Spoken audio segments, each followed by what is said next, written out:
Their mercy was a clock, and the clock was running out. Admiral Eva Rostova stood on the command deck of the Terran fleet ship, Tallyman, a vessel whose purpose was not conquest, but accounting. Before her, the vast holotank rendered the Epsilon Eridani system in silent, lethal geometry. Her fleet, the Third Reconciliation, was a string of burnished pearls against the black velvet of space, poised and patient. Opposing them was the iron fist of the Signan hegemony, a blockade of brutalist warships encircling the small independent colony of Meridian.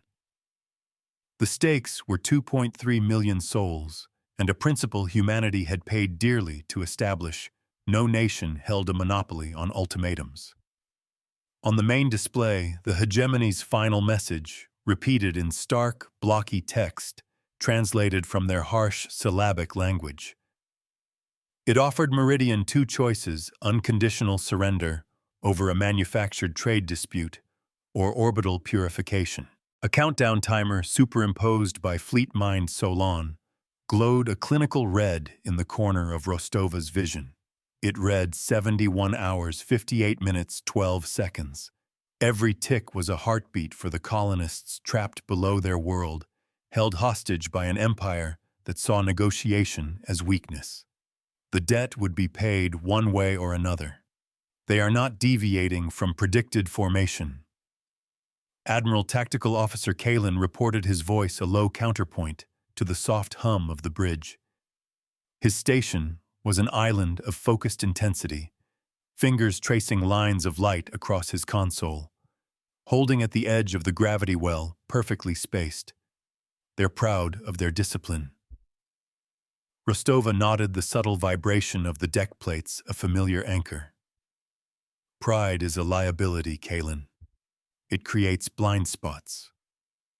Her gaze drifted from the enemy fleet to the placid blue marble of Meridian, a world that had known peace for generations. Solon, she said, her voice calm, but carrying the weight of command, confirmed the hegemony's adherence to their imposed clarity doctrine in their last 12 engagements. The air shimmered as the fleet mind's avatar, a simple column of golden light, pulsed near the holotank. Confirmed, Admiral Solon's synthesized voice replied, smooth as chilled glass. In all 12 instances, the hegemony issued a single, non-negotiable ultimatum and executed the stated consequence at the moment of timeline expiry. Zero deviation. Their doctrine is their bond. A bond of systematic terror, Rostova thought. Issue a threat so absolute, so certain, that most simply capitulated. But humanity had learned a different kind of mathematics. They had forgotten that accounts must balance.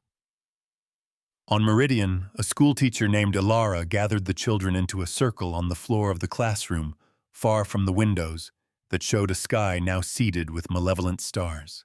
The little ones were restless, their fear a palpable thing in the recycled air of the sealed school. A young boy no older than 7 pointed a trembling finger upward. Are the new lights the helpers, Miss Ilara? Are they from Terra? Ilara forced a smile, her own heart, a cold knot in her chest. They are, she said, her voice steadier than she felt. They're just talking to the others right now. Grown-ups sometimes take a very long time to talk. She hoped it was a truth, not a lie. Their doctrine is an equation with one outcome. Rostova continued, turning back to the tactical display. They believe they have removed all other variables. We are here to reintroduce them. She tapped a command into her armrest console, and the holotank zoomed in on 3 of her own ship's sleek, unarmed convoy runners. The colonists have 2 months of power reserves and dwindling medical supplies. We will break the blockade. We will deliver the aid. Kalin's brow furrowed slightly. A direct run is suicide, Admiral. They'll read it as a probe, a sign of weakness.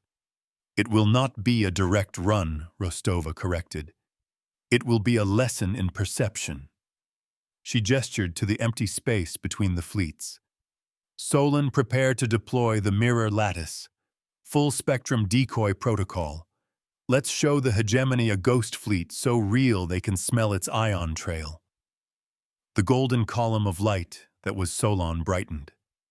Calculations complete. The lattice is ready. Probability of hegemony forces firing upon decoy signatures is 92.8%. A hesitation is a question, and questions are the beginning of doubt. Rostova's plan was built on a foundation of misdirection, a core tenet of Terran strategy. The mirror lattice was not a weapon. It was a tool for reshaping reality. Thousands of gossamer-thin microsatellites, each capable of reflecting and manipulating energy, would be seeded into the void. They would catch the hegemony's sensor pings and return them altered, creating the illusion of a massive assault wing screaming towards them from multiple vectors. The convoy, meanwhile, would slip through the chaos on a low-energy gravitationally assisted trajectory. The risk calculus is acceptable but suboptimal. Solon noted its voice devoid of emotion, but precise in its meaning. A more efficient path would be to sacrifice a single drone frigate in a kinetic strike against their lead picket ship. The resulting confusion would guarantee the convoy's passage with a 99.7% success probability. Here was the eternal triangle of their command, Rostova's moral line, Solon's cold calculus, and the enemy's brutal doctrine. "We aren't here to trade lives for success," Solon Rostova said firmly. "We are here to teach them that there are other ways to solve problems. We open the ledger, we don't bloody it unnecessarily." Kalen nodded his support, a flicker of admiration in his eyes. "Hell is not a place. It is a bad calculation." A new icon blinked on Kalen's console, an amber flag of inquiry. Admiral Solon is flagging an anomalous energy signature from the Signan flagship, the final word. He magnified the spectral analysis, a jagged line of unfamiliar frequencies. "It's faint, but it doesn't match any known hegemony weapon system.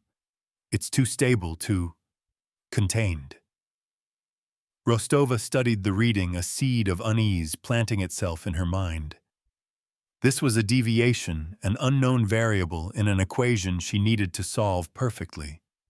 Why bring a new type of tool to a task for which your old ones were already perfectly suited? The official reason for the blockade, a minor dispute over deuterium export tariffs, felt increasingly like a flimsy pretext. "Keep a watch on that signature, Kalen," she ordered. "Correlate it with any micro-expressions of energy from their fleet. I want to know what it is before it becomes a problem." The countdown clock ticked past the 71-hour mark. The void remained silent, but it was the loaded silence of a trigger being squeezed. Rostova gave the final command, her voice ringing with quiet authority. "Launch the convoy. Deploy the lattice. Let's begin the lesson." A single, perfectly placed lie can disarm an empire. The convoy ships, named Hope, Mercy, and Resolve, slid from the belly of the Tallyman's carrier section like silver seeds. They were built for speed, not combat, their profiles lean and their engines burning cold to minimize their signature. Simultaneously, the Reconciliation fleet bloomed, casting thousands of tiny glittering motes into the darkness. The mirror lattice unfurled, a decentralized and nearly invisible net cast across millions of kilometers of space. The faint hum of the ship's advanced EW suites rose in pitch, a choir of digital ghosts singing a song of confusion.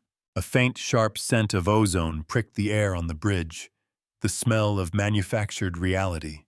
"Lattice active," Kalen confirmed, his eyes tracking the flood of data. "We are painting their sensor arrays with a full carrier group and 3 heavy cruiser wings, multiple attack vectors all converging on their flanks." The holotank flared with dozens of crimson icons, a phantom fleet storming the hegemony line. It was a beautiful and terrifying lie written in light and radiation. For a moment, The Cygnon formation showed signs of disorder, their tight discipline wavering as they scrambled to meet a multi-pronged assault that wasn't there. We are the ghost in their machine. But the hegemony's commander was no fool. The prelate, an unseen and unknown figure aboard the Final Word, did not take the bait. The bulk of their fleet held its position, a disciplined refusal to chase phantoms. Instead, a handful of smaller, faster corvettes surged forward. They didn't fire broadsides of plasma or launch missile swarms.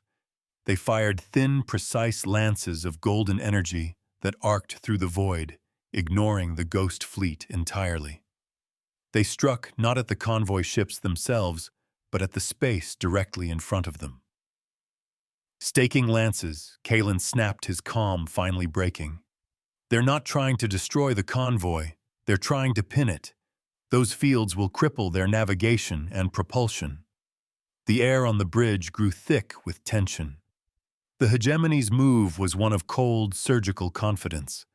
They had anticipated a feint and responded not with brute force but with a tool of capture. This was the first major escalation. The game had changed from a simple run to a rescue mission. The conviction to avoid a fight was now a liability. A cage. No matter how large, is still a cage. Rostova's mind raced. To leave the convoy crews to be captured was unthinkable. They would become bargaining chips, extending the crisis and validating the hegemony's tactics. Solon retasked the lattice. She commanded, her voice sharp as diamond. I need a solution. Now. The anomalous energy signature from the Final Word pulsed in time with the staking lances. The connection was suddenly chillingly clear. That signature, Rostova breathed, pointing at the spectral analysis. It's a containment field generator, isn't it, Solon? A high-gravity tractor system. That is the highest probability, the AI confirmed. They never intended to destroy the colony's supply line. They intended to acquire it. The stated ultimatum may not be their primary objective. The puzzle pieces were falling into place, revealing an unnerving picture. The hegemony didn't just want Meridian to surrender. They wanted something from it, something that required them to take prizes and maintain a degree of control that simple destruction would not allow. This wasn't about punishment. It was about acquisition. The truth is a lever. Find the right place to stand, and you can move worlds. Then we will deny them their prize, Rostova declared. The moment for pure evasion had passed. It was time to make a statement, to add the first entry into this conflict's ledger. Kalen, reconfigure the lattice. Shift from wide-spectrum decoy to focused reflection. Program sequence ledger entry alpha. Kalen's fingers flew across his console, his earlier tension replaced by focused execution. Lattice reconfiguring. Reflectors are aligning. We'll need to burn a lot of power to hold the beams. Do it, Rostova ordered. Solon, plot the hegemony corvette's next 3 predicted micro-jump locations based on their current trajectory and doctrine. The AI's light column glowed brightly. Plots laid in. They are predictable. As the next volley of staking lances shot toward the crippled convoy, the mirror lattice came alive. It did not create ghosts or phantoms. Instead, thousands of tiny mirrors angled themselves with impossible precision, catching the golden beams of energy. For a breathtaking instant, the lances seemed to vanish into the net of satellites. Then they reappeared not as scattered light, but as focused, coherent beams. They thought they were writing the rules.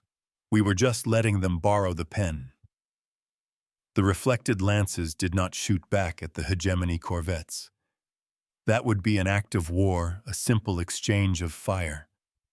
Instead, they sliced silently through the void and struck the empty patches of space where Solon had predicted the corvettes would be in the next 5 seconds. The Cygnon ships, executing their flawless tactical jumps, emerged from hyperspace directly into the path of their own returned energy. Alarms shrieked across their bridges as their own weapons returned to sender flared harmlessly but terrifyingly against their shields. They had not been attacked. They had been answered. The cost for such a maneuver was not negligible. On the bridge of the Terran frigate Steadfast, a power conduit for one of the primary lattice projectors overloaded with a sharp crack. A shower of blue sparks erupted across an observation lounge, causing minor burns to a crewman who was monitoring the deployment. The ship's internal alarms warbled for a few seconds before being silenced. Damage reports scrolled across Rostova's secondary screen, one projector offline, one crewman with first-degree burns stable. The price was noted. A line was drawn on the cosmic balance sheet. Every action creates a debt. For the first time since the confrontation began, the hegemony fleet faltered. The staking corvettes ceased their fire, their confident advance turning into a hesitant drift.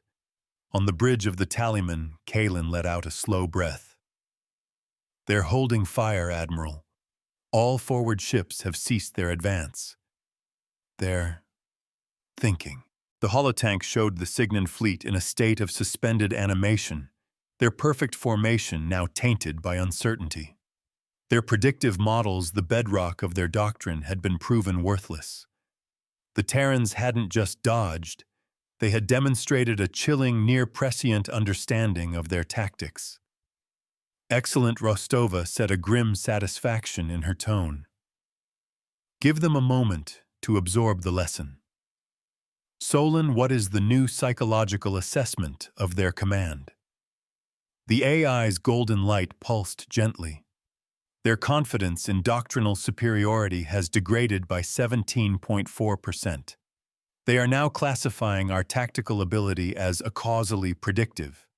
This is a logical fallacy, but it will introduce a paralyzing degree of caution into their decision-making process. Rostova allowed herself a small, tight smile.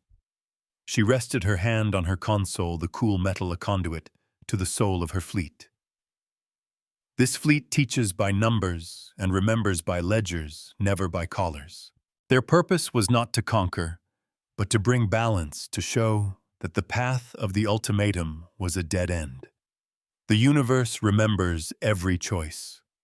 With the hegemony's advance paused, a window of opportunity opened. Kalen used the gap in their jamming field, Rostova ordered. "I want a deep-range multispectral scan of Meridian. Focus on geological and energy signatures. Their desire to capture our convoy suggests they need something delivered to the planet, not just taken from it. Let's find out what they're really after." The sensors, previously blocked by a wall of Cygnon electronic warfare, now had a clean line of sight. Minutes stretched into an eternity of processing the ship's systems, working furiously to analyze the faint signals from the planet below. Then, the discovery bloomed on the main screen. A geological survey map of Meridian overlaid with a spectroscopic analysis. Deep within the planet's mantle, concentrated in a single massive deposit, was a glowing anomaly. "Solon, identify the isotope," Rostova commanded, her voice barely a whisper. The AI's analysis was instantaneous. The isotope is a stable variant of element 117 known as Clarion. It is exceptionally rare. Its primary and only known application is as a key component in the temporal synchronization coils of Cygnon hegemony hyperdrives. The lock is only as strong as the key is hidden. The entire confrontation snapped into perfect, horrifying focus. The trade dispute was a lie. The blockade was a pretext. The hegemony wasn't here to punish Meridian. They were here to seize the most valuable strategic resource in the sector. Their hyperdrives, the very heart of their military and economic power, were dependent on an element that this small, independent colony was unknowingly sitting on. They couldn't risk negotiation or trade, which would reveal their critical dependency.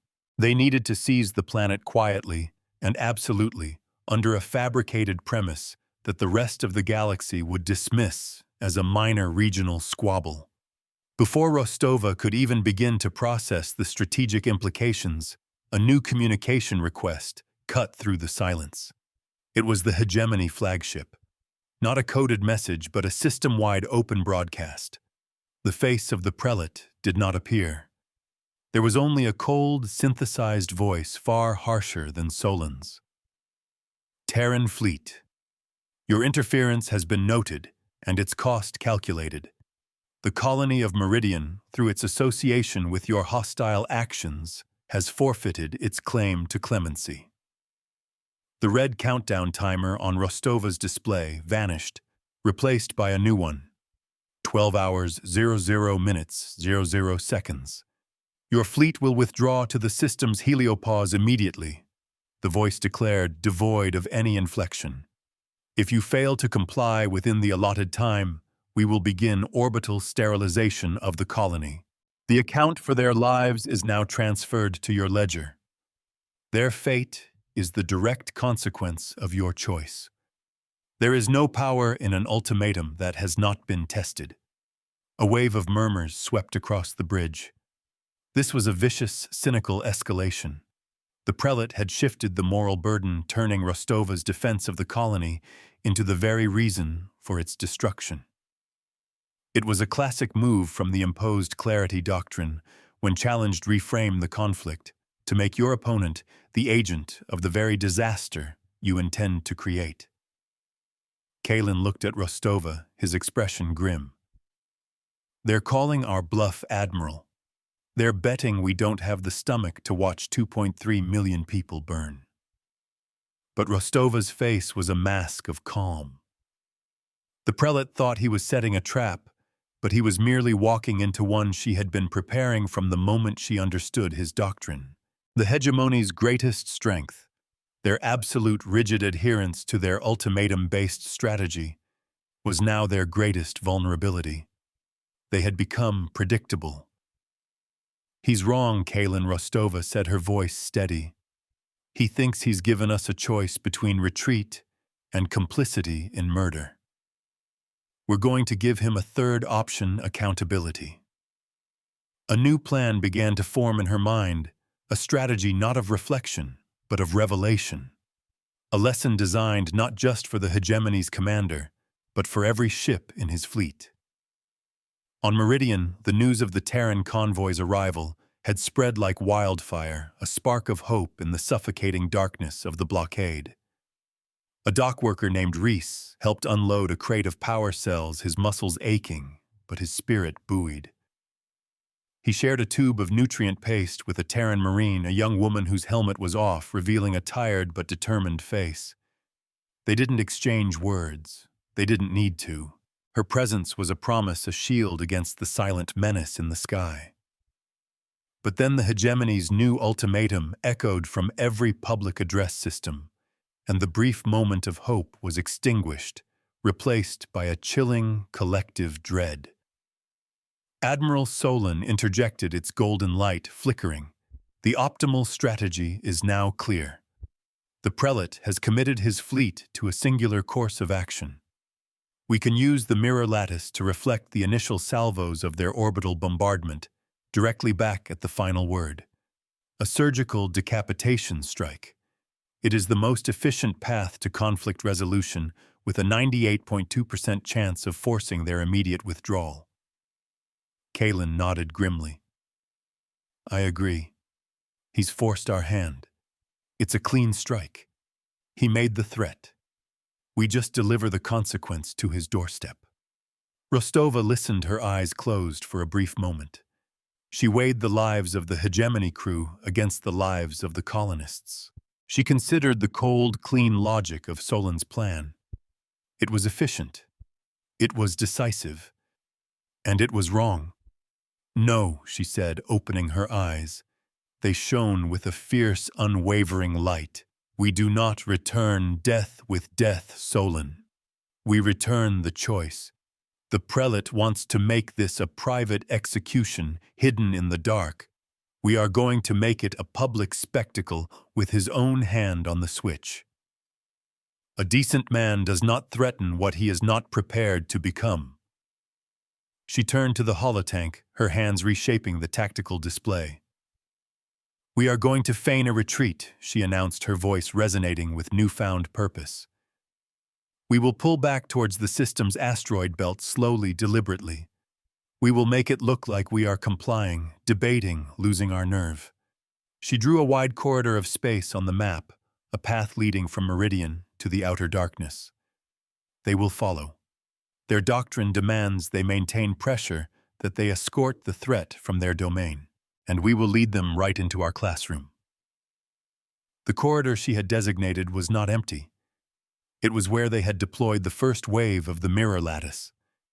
The micro-reflectors were still there, dormant, waiting for a command. When the ultimatum timer runs out and they fire on Meridian, she explained, the lattice will activate, but it will not reflect their beams back at their ships. Kaelin and Solon waited the bridge silent save for the ever-present hum of the ship.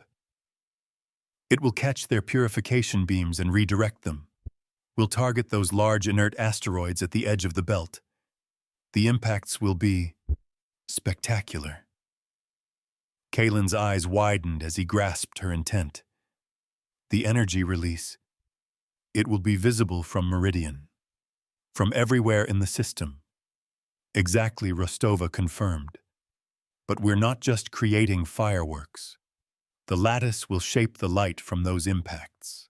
It will project a number into the sky, a colossal burning digit for every gigaton of energy they unleash upon a civilian world. We will turn their act of destruction into a live system-wide broadcast of the cost. A public tally. Every soul on Meridian and every sailor in their own fleet will watch the ledger as the prelate adds to it in real time. This was not a plan for military victory. It was a plan for moral devastation. It was designed to turn the hegemony's weapon of terror, the ultimatum, against itself by exposing its true price in a way no one could ignore.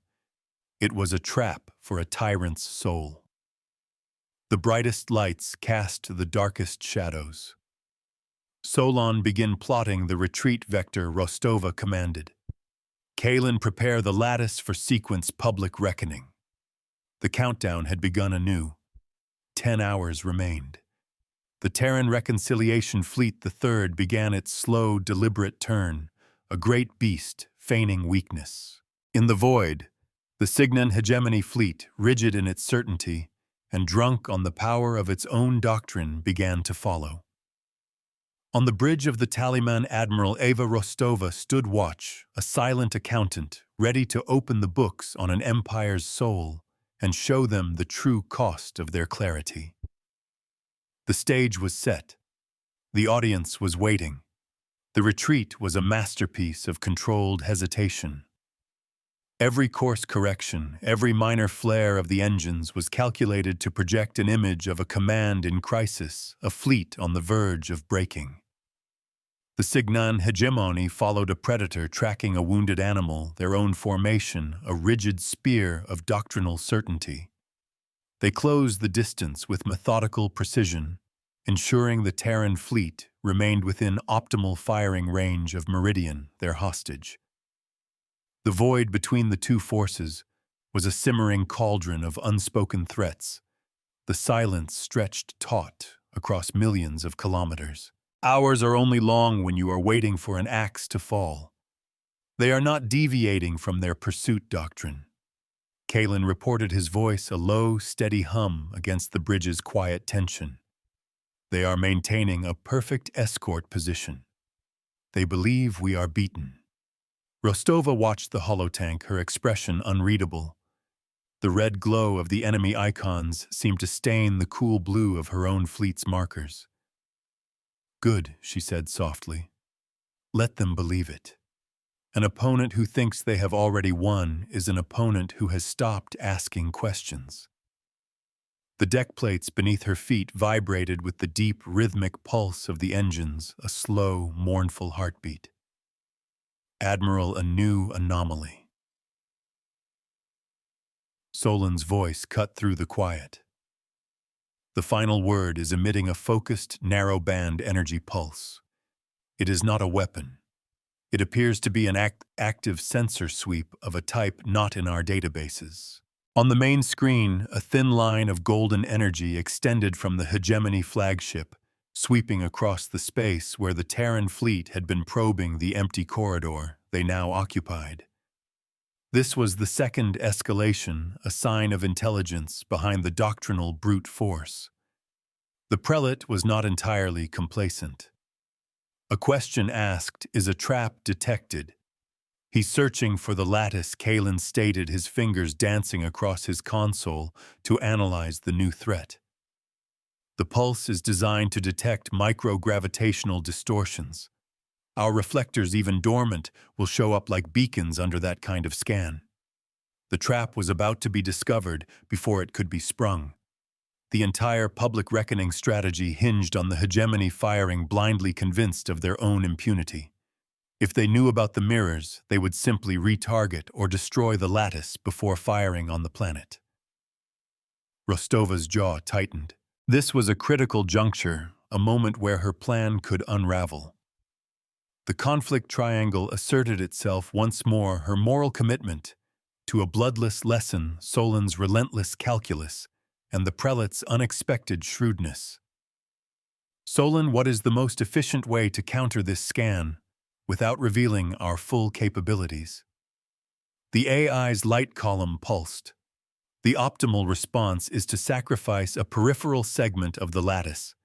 We can activate a cluster of 500 reflectors in the outer asteroid belt, programming them to create a cascade failure that mimics a catastrophic power surge.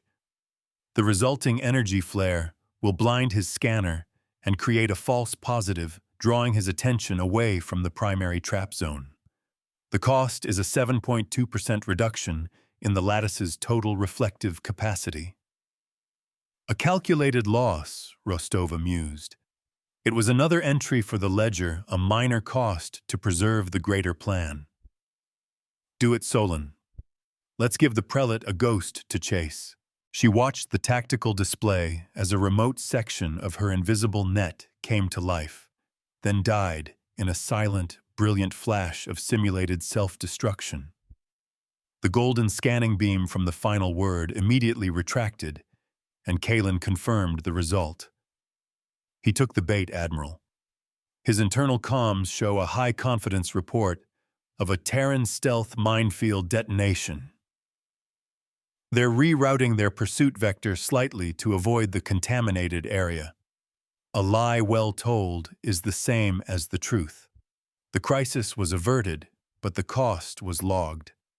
The lattice was now slightly weaker, the margins for error in the final maneuver that much thinner. It was a tangible price paid for deception, a small crack in the perfect mirror she was trying to construct. The clock continued its relentless march. 5 hours remained. The slow, tense withdrawal continued, the two fleets moving like dueling glaciers. Every crew member on every Terran ship held their station, a silent, disciplined vigil against the coming storm. They were anchors in a sea of uncertainty. In a small, shielded apartment on Meridian Alara, the schoolteacher gathered the children away from the reinforced windows. The city outside was quiet, a world holding its breath. To distract them, she had activated a small antique projector that cast images of old Earth's constellations onto the ceiling.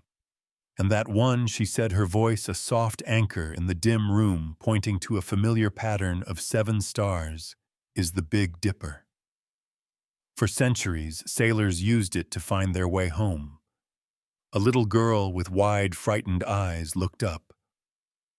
Will the helpers in the sky use it to find us?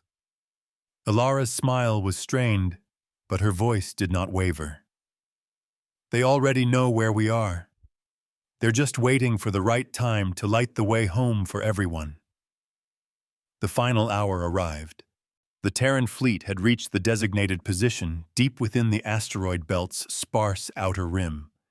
The Hegemony fleet had closed in behind them, a wall of iron and fire poised to deliver the final brutal judgment. On the bridge of the Tallyman, the atmosphere was electric. The low hum of the ship seemed to have pitched higher, a note of anticipation. 10 minutes to ultimatum expiry, Kalen announced, his voice tight. The hegemony fleet is powering primary weapons systems. They are targeting Meridian's primary population centers. The hammer cares not for the nail. All ships brace for energy discharge. Rostova commanded, her voice cutting through the tension like a physical force. Solon slaved the lattice activation to their weapons release. The moment they fire, the show begins. Her eyes were fixed on the countdown, the numbers descending with grim finality. 3, 2, 1, 0. The ultimatum had expired. For a horrifying half-second, nothing happened. The void remained dark silent. And then the hegemony fleet unleashed hell. Dozens of thick, searing beams of pure energy, the infamous purification rays of the hegemony, leaped from their warships. They were not aimed at the Terran fleet. They were aimed at the helpless blue world hanging in the distance. But they never reached it. Midway through their journey, the beams struck the invisible wall of the mirror lattice. The void, for a breathtaking instant, was filled with a network of impossible light, a spider's web of captured fury. Light can be a weapon or a witness. The lattice held. The captured energy, guided by Solon's perfect calculations, was shunted, redirected, and focused. It did not return to the Cygnon fleet. Instead, the collected power shot outwards in a dozen new directions, striking the colossal, lifeless asteroids that Rostova had chosen as her canvas. The impacts were silent, but the result was a dawn of impossible proportions. A dozen new suns bloomed in the darkness, the asteroids vaporizing in blooms of incandescent plasma that dwarfed the hegemony warships. But it was not just a light show. As the plasma expanded, the mirror lattice went to work shaping the chaotic energy with unimaginable precision. Across the sky, visible to every ship, every sensor, and every terrified soul on Meridian, a number blazed into existence, written in fire and fury. It was a single, stark digit 1. It hung there, a celestial accusation, a silent testament to the first salvo. Then, as the hegemony fired again, another asteroid vaporized, and the number changed. 2. They fired a third time. 3. It's working, Kalen whispered, his voice filled with awe. He brought up the hegemony's internal fleet communications, a chaotic flood of panicked, confused chatter. They saw the numbers. They understood what they meant. The prelate was forcing them to sign their names to a massacre, and the Terrans were projecting that signature across the entire system for all to see. This is the heart of fear, to see your own monstrosity reflected back at you. On the bridge of the final word, the prelate must have watched in disbelief as his act of sterile doctrinal enforcement was turned into a public monument to his own brutality. His weapon was not just neutralized, it was repurposed. It had become a brush, and he was being forced to paint his own condemnation across the heavens. He had expected to fight a fleet. Instead, he was being dismantled by an idea. The purification beams faltered, then stopped. The number 4, burning brightly against the black, was the last one to appear. The silence that followed was more profound than any before. The hegemony fleet, once a model of rigid discipline, was now in disarray. Ships were breaking formation, their engines sputtering with indecision. Their doctrine had no protocol for this, no response to a counterattack that shed no blood, but stripped away all legitimacy. Admiral Solon reported, its voice calm as ever. Multiple Cygnon vessels are powering down their weapon systems without orders from the flagship. We are detecting a 73% collapse in their command cohesion. The prelate has lost control of his fleet. A doctrine is a promise. When the promise is broken, the faith is gone. Now was the time for the final move. The military victory was won, but the lesson was not yet complete. Kalin opened a channel to the prelate Rostova commanded. System-wide broadcast. I want every ship in this system, his and ours, to hear this conversation. A moment later, the main screen resolved into the harsh angular script of the Signan language. There was still no image of the prelate, only his synthesized voice, ragged now with fury and confusion. What is this trickery? Terran Rostova stood, her hands clasped behind her back. She looked not at the screen, but at the holotank, at the scattered, broken formation of the enemy. It is not a trick, prelate, she said, her voice echoing with the quiet authority of a judge delivering a verdict. It is an accounting. You delivered an ultimatum, and we have provided the receipt. The number burning in your sky is the tally of your choices made visible. But it is not the only number that matters today. There is the debt of action and the debt of truth. She paused, letting the weight of her words sink in. We know about the Clarion prelate. We know your entire empire runs on a rare isotope that you have nearly exhausted. We know that this blockade, this manufactured crisis, this threatened genocide, it was all a lie to cover your desperate need for the deposits on Meridian. You were never here to punish them. You were here to rob them, and you were willing to murder 2.3 million people to keep your secrets safe. A new wave of chaos erupted across the Signan comms channels. The crews of the Hegemony fleet were hearing this for the first time. The lie that underpinned their mission, their sacrifice, their willingness to follow orders was laid bare. They were not soldiers enforcing a doctrine. They were pawns in a desperate, dishonorable heist. The last vestiges of the prelate's authority evaporated in a wave of betrayal and disgust. An empire built on a lie is a house of cards in a hurricane. You have a new choice now. Prelate Rostova continued, her voice hardening. You will stand down your fleet. You will transmit all data on the Clarion isotope to the Galactic Concordance, and you will open formal, transparent negotiations with the people of Meridian for access to their resources. Or I will broadcast everything I know to every system between here and the galactic core. I will expose your critical weakness to your enemies, your allies, and your own people. Your empire will not survive the truth. Your ultimatum is answered. Now you must answer mine. It was not a threat of violence.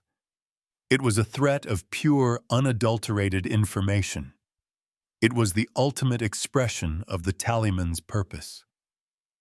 Rostova was not a conqueror. She was an auditor, and she had just presented the prelate with a bill his civilization could not possibly pay. The silence from the final word stretched for a full minute. The synthesized voice, when it finally returned, was hollow, defeated. Stand down. Across the system, the remaining weapon ports on the Signan warships powered down. Their engines shifted their vectors, turning away from Meridian, away from the Terran fleet. The blockade was broken. The war was over, and not a single life had been taken in combat. The only cost had been a handful of overloaded circuits, a few minor burns, and the complete and utter dismantling of an empire's brutal philosophy. On the bridge of the Tallyman, a wave of quiet, profound relief washed over the crew. Kalin leaned back in his chair, a slow smile spreading across his face. Ledger closed, Admiral.